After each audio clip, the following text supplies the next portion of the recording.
¿Qué tal, muchachos? Espero que se encuentren muy bien. Vamos a continuar con nuestra clase.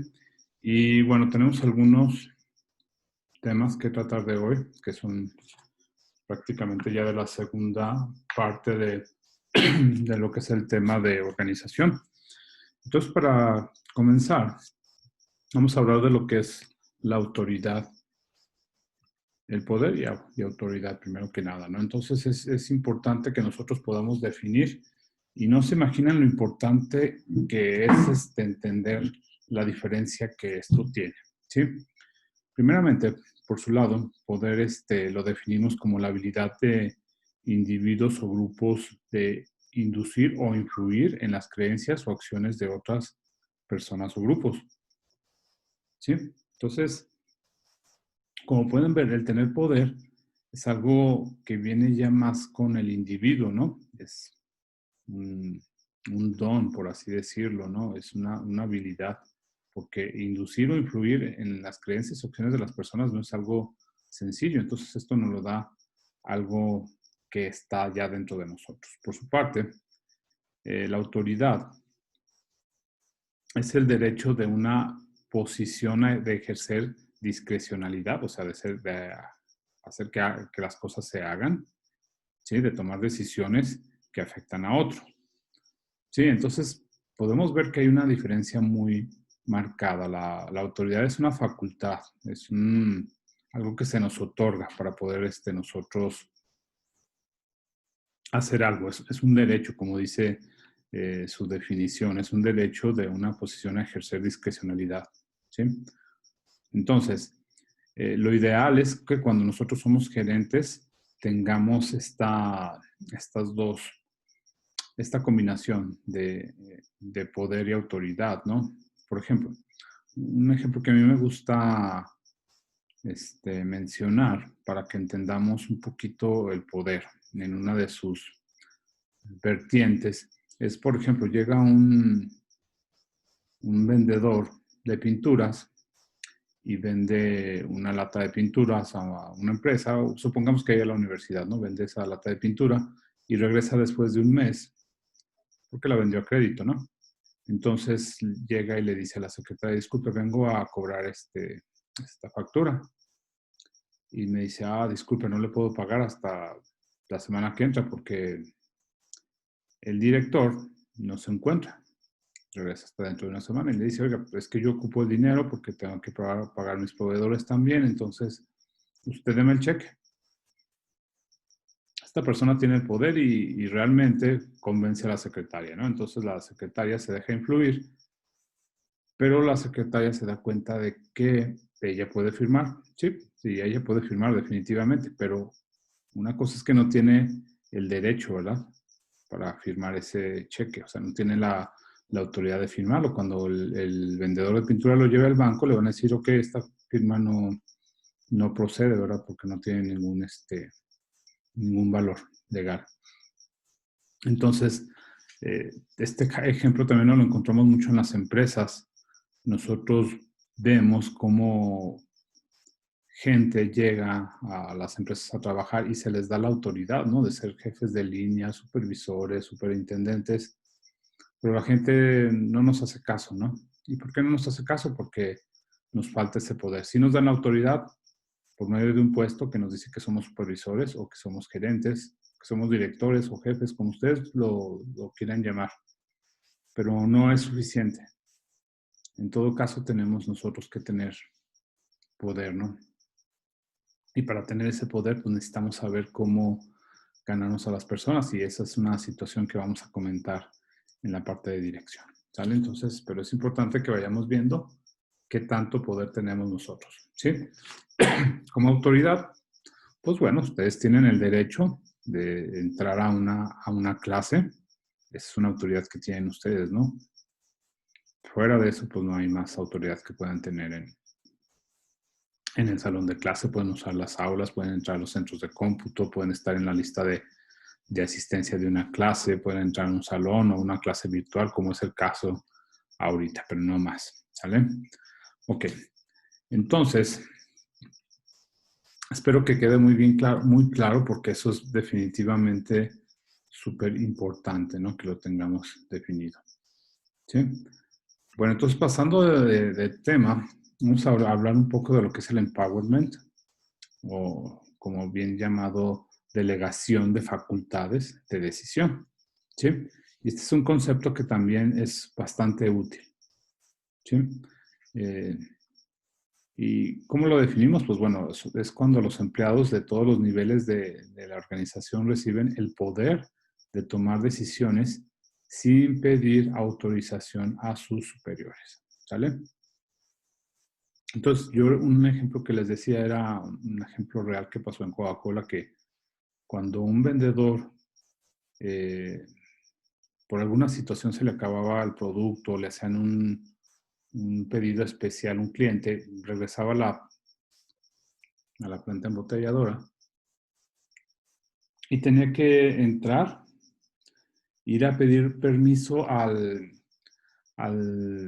subgerente, al supervisor, primero que nada, y si no estaban los supervisores, porque se supone que no estaban en la planta, estaban en el mercado, iba con el subgerente. Si no estaba el subgerente, iba con el gerente de ventas. Si no estaba el gerente de ventas, tenía que ir con el subgerente general. Si no estaba el subgerente general, con el gerente general. Entonces era todo un caos porque pues, el vendedor perdía tiempo pidiendo autorización para cargar. Entonces, ¿qué razón tenía hacer? O sea, simplemente ellos querían ver que el vendedor hiciera sus pedidos bien, o sea, que no fuera desorganizado en cuanto a sus cosas que tenía que hacer, que planeara y programara sus pedidos y las visitas que tenía que hacer con sus clientes. Era la única forma, pero bueno, sí había vendedores descuidados que no planeaban bien su día, pero había otros que eran muy organizados, pero de todos modos tenían contratiempos o tenían pedidos especiales, ¿no? Entonces se llegó a la decisión de decir, ok, hay que dejarlos que decidan y quitarles eso de que tengan que firmar, porque de todos modos la firma que realmente valía era la del almacén, ¿no? O sea, porque el vendedor no podía sacar el producto nada más así como así, tenían que darlo de baja y apuntárselo en esa ruta para que después liquide el pago del producto que se llevó.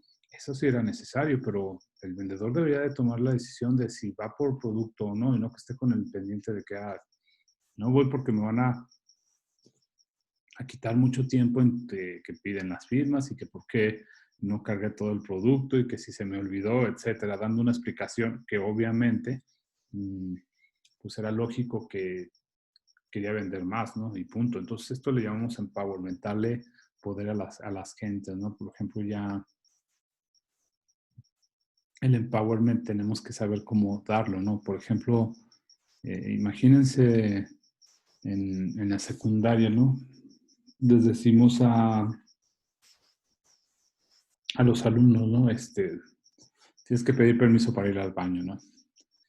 Y ellos lo piden, ¿no? Porque si no, no piden, sería un caos, ¿no? Imagínense, los jóvenes se saldrían a cada rato, cada 5 minutos si quisieran, porque ellos tenían la autoridad para hacerlo, ¿no? Ellos podían tomar la decisión y salirse cuando quisieran y a lo mejor no iban al baño, simplemente se iban a jugar a las canchas de básquetbol, se iban con la novia, o se iban a su casa o a donde quisieran, o entraban y regresaban, qué sé yo.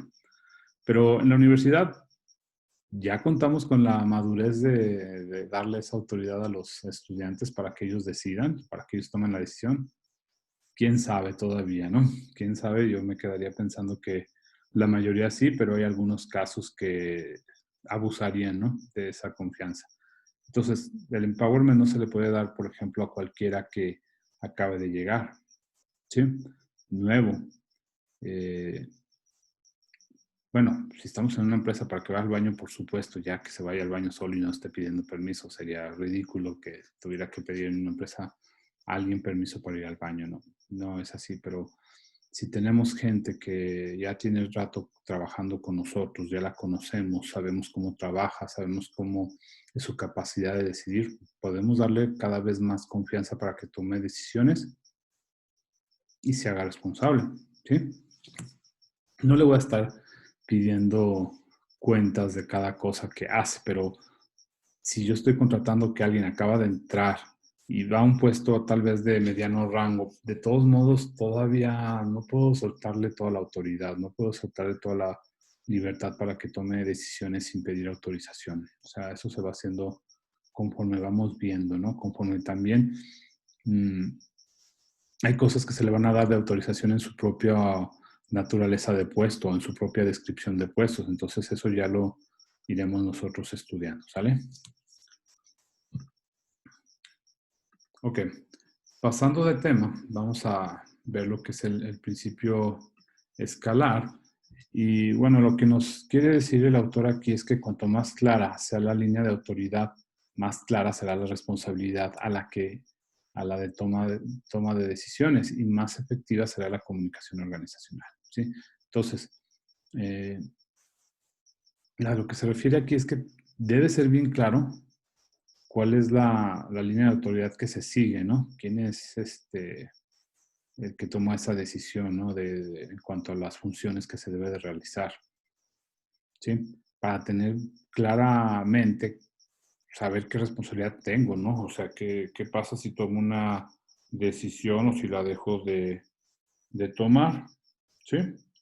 Y eso es importante porque como se los acabo de decir, hace más efectiva nuestra comunicación y no hay que estarse peleando con una u otra persona porque si tomé una decisión o no la tomé o que me dijo alguien algo que tenía que hacer que no tenía. ¿Por qué? Porque así se dan las empresas, ¿no? Cuando no está bien clara la línea de autoridad, como lo dice en el siguiente punto, ¿qué es la línea de autoridad? Bueno, la línea de autoridad es la relación en la que un superior ejerce supervisión directa sobre un subordinado. Entonces, para que no pase lo anterior del principio escalar, yo sé bien y exactamente por escrito en la descripción de puestos me dicen quién es mi jefe directo, cuál es mi línea de autoridad superior y ya sé que esa persona me va a dar indicaciones. Y también, por supuesto, aplica a mí de que no le puedo andar dando indicaciones o órdenes o no puedo ejercer supervisión sobre gente que no está sobre mi responsabilidad o sobre mi línea de mando. ¿Sí? Entonces, esa es la autoridad de línea. ¿Sí?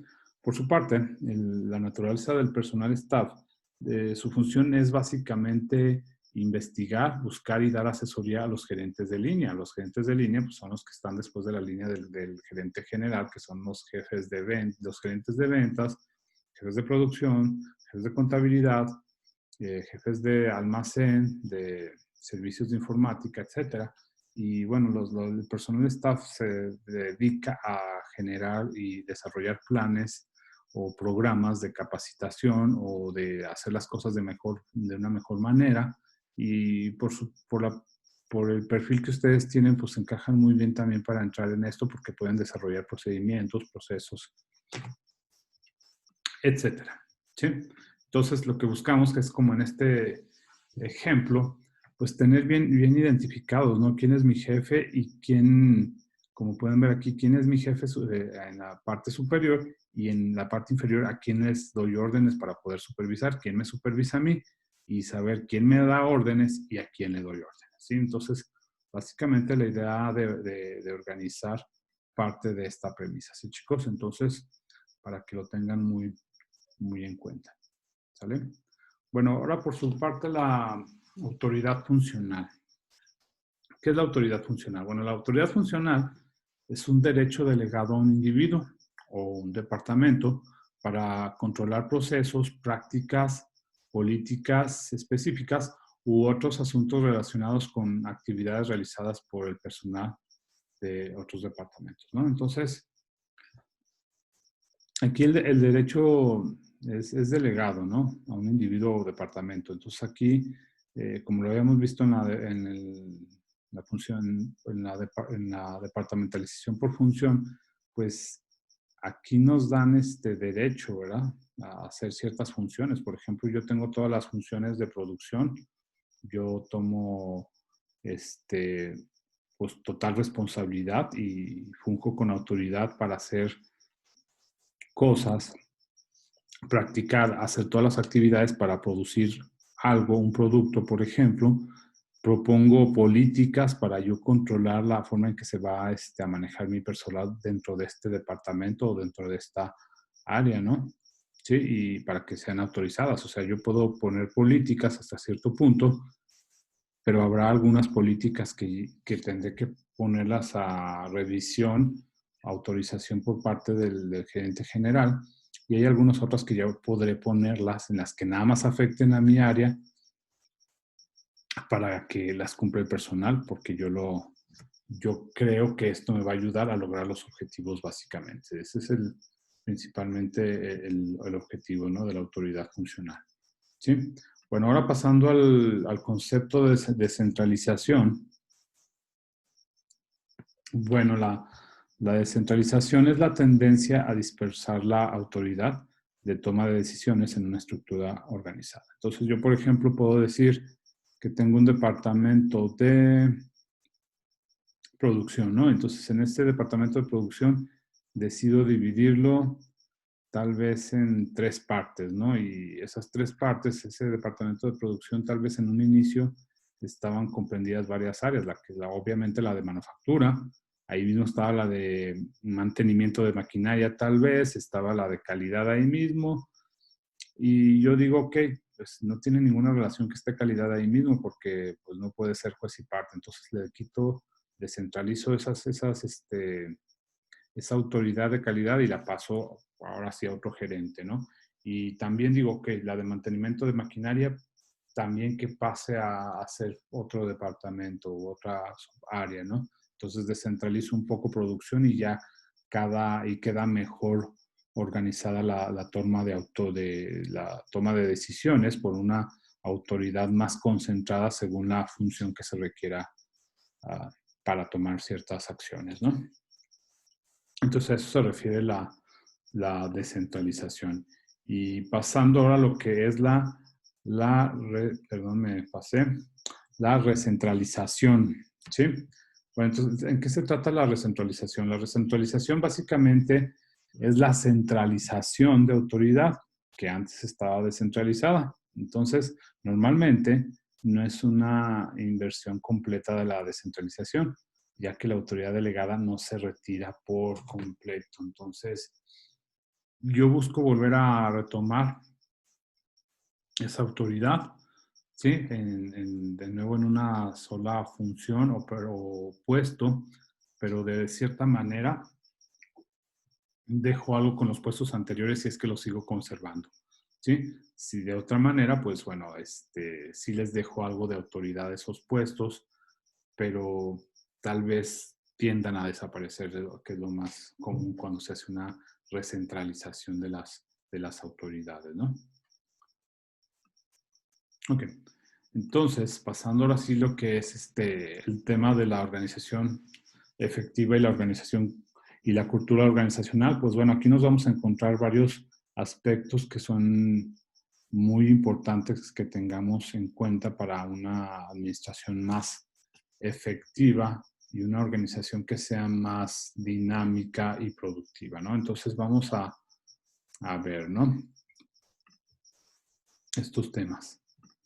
Bueno, primeramente tenemos que es importante evitar la inflexibilidad de la organización. Entonces, cuando las empresas se van haciendo más viejas, tienden a tener este tipo de situaciones, a no actualizarse, empezar a ver que las cosas como están bien y no estamos fijándonos en la ceguera de taller que estamos teniendo, ¿no? Entonces, es importante que al organizar no hay una mejor forma única, depende de la situación específica, ¿no? Entonces, vamos a nosotros a organizar y no vamos a tener una forma nada más específica, sino que vamos a actuar dependiendo de la situación que se requiera, ¿no? Tal vez haya departamentos que sí requieren muchas personas para trabajar, tal vez haya otros que no requieran tantos, ¿no?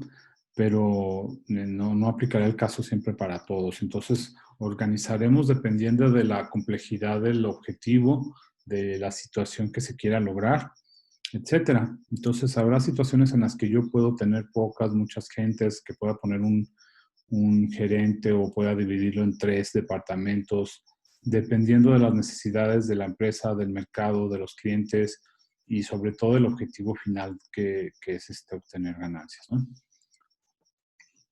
Bueno, también el establecimiento de objetivos y una planeación ordenada son necesarios para una buena organización. Si no tenemos una planeación, pues no podemos organizar, o sea, se requiere objetivos para poder tener una buena organización.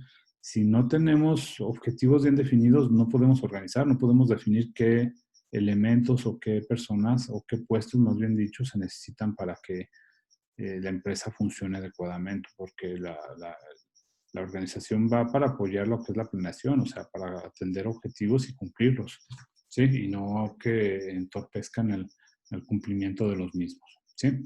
Entonces, planificar la estructura de la organización ayuda a determinar las necesidades de personal futuras, ¿sí? Y los programas de capacitación requeridos. Entonces, estos aspectos son muy importantes que se tomen en cuenta. Lo vuelvo a repetir, planificar la estructura de la organización ayuda a determinar las necesidades de personal que se requerirá en un futuro próximo, así como los planes de capacitación que se van a requerir para que estas personas hagan, estos puestos sean cubiertos con personal capacitado que dé buenos resultados. Entonces, como podrán ver, es necesario que las gentes hagan una organización que sea funcional, ¿no? Que sea proactiva para el cumplimiento de metas y objetivos y que no únicamente sea para, pues, a ver qué logramos, ¿no? No se trata de eso, sí, chicos, y básicamente es algo que nos encontramos muy a menudo. Entonces, dentro de este mismo tema de evitar la inflexibilización organizacional, tenemos que evitar la inflexibilidad organizacional es una ventaja básica de planificar la organización, es evitar la inflexibilidad organizacional. Entonces, muchas empresas, en especial las que llevan operando muchos años, se vuelven demasiado rígidas para pasar la primera prueba de una estructura de organización efectiva, la capacidad de adaptarse a un ambiente cambiante y hacer frente a nuevas contingencias. Esta resistencia al cambio puede ocasionar una pérdida considerable de eficiencia en las organizaciones. Bueno, esto es a lo que le llamamos evitar la inflexibilidad organizacional, ¿sí? ¿Por qué? Porque tenemos una ventaja básica de planificar la organización y esa es evitar la inflexibilidad organizacional. ¿Sale, muchachos? Entonces, muchachos, como les decía, básicamente lo que tratamos de hacer con el tema de evitar la inflexibilidad organizacional es tratar de no quedarnos atorados, ¿no? De no quedarnos pensando en que las cosas están bien como se crearon, sino que siempre hay una forma mejor de hacer las cosas, ¿no? Entonces, como estamos en ambientes cambiantes, como por lo que estamos atravesando en estos tiempos del 2020, pues nosotros podemos definir que podemos hacer las cosas de una mejor manera y no resistirnos a ese cambio, ¿no? Entonces, esto es lo que tratamos de buscar con la organización, porque definitivamente es algo que cambia, ¿no? Por ejemplo, ¿cuántas empresas han escuchado ustedes, no? Lo primero que hace una empresa cuando se enfrenta a un tipo de situación como de crisis como la que tenemos con pandemia en la actualidad, pues lo primero que hacen las empresas o lo que buscan hacer es hacer un recorte de personal y es lo más cruel y ahorita pues legalmente no está permitido, pero muchas organizaciones no tienen otra manera de subsistir. Entonces, por eso es importante que estudiemos bien estos aspectos y veamos cómo se puede reagrupar la empresa, cómo se puede adaptar a las situaciones, ¿sí? Cambiantes y seguir adelante, ¿no?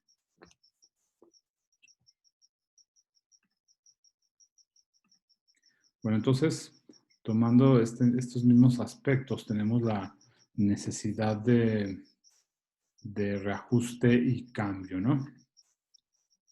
En lo que se refiere a esta necesidad de reajuste y cambio, además de motivos apremiantes para la reorganización, existe cierta necesidad de reajustes moderados y continuos con el fin de evitar que la estructura se estanque, ¿no? Entonces, mm, es algo que tenemos que tener siempre con mucho cuidado, ¿no? La construcción de imperios es otra de las situaciones, ¿no? La construcción de una organización grande para que el gerente parezca más importante no es tan atractiva cuando los involucrados saben que sus posiciones están sujetas a cambios. ¿Se acuerdan del ejemplo que les di en el video anterior de cuando cambiaron los gerentes generales de FEMSA, ¿no? Que cambiaron al de Coca-Cola a la cervecería y el de la cervecería a Coca-Cola? Entonces se les rompe su estructura y ya no queda claro, ¿no? O un ejemplo que vamos a ver más adelante, donde no queda bien definido el organigrama, solamente lo sabe el dueño tal vez, eh, o la junta directiva, pero no se sabe hasta dónde llega ese puesto, ¿no? Para que la gente no se pierda la cabeza, no pierda el piso también. Y sobre todo hacerle cambios de gente, ¿no? Por ejemplo, en farmacias de similares, recuerdo que ellos tenían mucho de que te cambiaban de un estado a otro. Si eras de Zacatecas, pues empezabas a trabajar en Zacatecas. Si eras el DF, trabajabas allá. Pero de repente cambiaron al DF de Zacatecas y de Zacatecas al DF. Entonces era pues perdías el área de confort muy rápido. No tenías tiempo de adaptarte cuando ya te estaban cambiando a otra situación, a otro puesto, a otra área. ¿Por qué? Porque es una necesidad que tienen las empresas, ¿no? La de reajuste y cambio, y es algo que es sano, y algo que no es sano es que permanezca todo de la misma manera, ¿no? Entonces, ténganlo en cuenta siempre, nunca pierdan de vista que la gente si se adapta a algo, cuando se lo quitan, sienten que le están quitando algo que es de ellos, que es un derecho y no les gusta para nada, se van a enojar con ustedes, van a perder productividad. Entonces hagan los cambios más continuamente, y igual ustedes cuando lleguen a trabajar y que los cambien, pues adáptense rápido sin renegar y con la mejor disposición, porque nadie tiene por qué estarles proporcionando lo que ustedes creen que es su derecho, ¿sí? Entonces, hacer del trabajo hacer del trabajo staff una forma de vida organizacional es el último punto que vamos a ver en la clase de hoy, y ya punto que ya habíamos comentado anteriormente. Entonces, habla de comprender la autoridad asesora sienta las bases para una forma de vida organizacional, ¿sí? Donde quiera que el personal asesor sea involucrado, su responsabilidad es desarrollar y mantener un clima de relaciones personales favorables. En esencia, la tarea del asesor es contribuir a fortalecer la imagen de los gerentes de línea responsables y ayudarlos a hacer un mejor trabajo. ¿Por qué? Porque los gerentes de línea están ocupados en los procesos operativos, en las actividades importantes. Entonces, quien se debe de enfocar en desarrollar mejores formas para hacerlos es el staff, ¿no? De investigar la información que ellos necesitan para capacitar a esos gerentes o su personal para que hagan las cosas mejor, o para traerles ideas de otros lados por medio de benchmarking, de comparación, como lo menciona también en el caso de Jack Welch, de cómo se hacen las cosas mejores, ¿no? Como algo que yo recomiendo mucho a mis estudiantes, o que si te estás enfrentando a una situación, investígala. Si no tienes un personal staff que te apoye, o si todavía no eres gerente y todavía no te va a poder guiar el personal staff, pues bueno, tú investiga en un libro de un tema. Si estás batallando con temas de motivación, que es algo que se me ocurre que a todo mundo nos va a pasar, el personal está desmotivado, pues bueno, me pongo a leer un libro de motivación en el mismo momento en el que estoy teniendo los problemas, y aprendo de ello en un libro de un experto, y aprendo a aplicarlo, o defino cuáles son las cosas que sí proceden y cuáles definitivamente no funcionan. Entonces eso me va a ayudar de manera muy radical a cambiar mi trabajo. Entonces por eso se debe de impulsar el trabajo de staff. Por desgracia, cuando hay una crisis como la que estamos pasando, nuevamente hago el comentario, pues hay situaciones en las que el personal staff es el primero que sale de su trabajo, ¿no? Entonces, Nada más quise hacer una recomendación porque aquí no dejé bien en claro la división, que el aspecto que estaba comentando en la diapositiva, que en el título que dice organización, organización efectiva y cultura organizacional, pues bueno, es nada más que ahí como se me pasó cambiarle, el tema que pertenece a eso es lo que les comentaba, que al organizar no hay una mejor forma única de, de organizar, ¿no? Depende de la situación específica. También les comentaba que el establecimiento de objetivos y planeación ordenada son necesarios para una buena organización. ¿Sale? De igual manera, planificar la estructura de la organización ayuda a determinar necesidades de personal futura y los programas de capacitación requeridos. Eso pertenece básicamente a lo que es organización efectiva y cultura organizacional para que lo tengan bien en cuenta para sus apuntes. ¿Sale, muchachos? Bueno, entonces hasta aquí dejamos nuestra clase. Que tengan un excelente día, noche, como sea el momento que estén viendo la grabación. Y por favor no olviden poner su asistencia ahí abajo en los comentarios con la palabra presente y su nombre y primer apellido nada más. Que tengan muy buen día y que estén bien. Hasta pronto.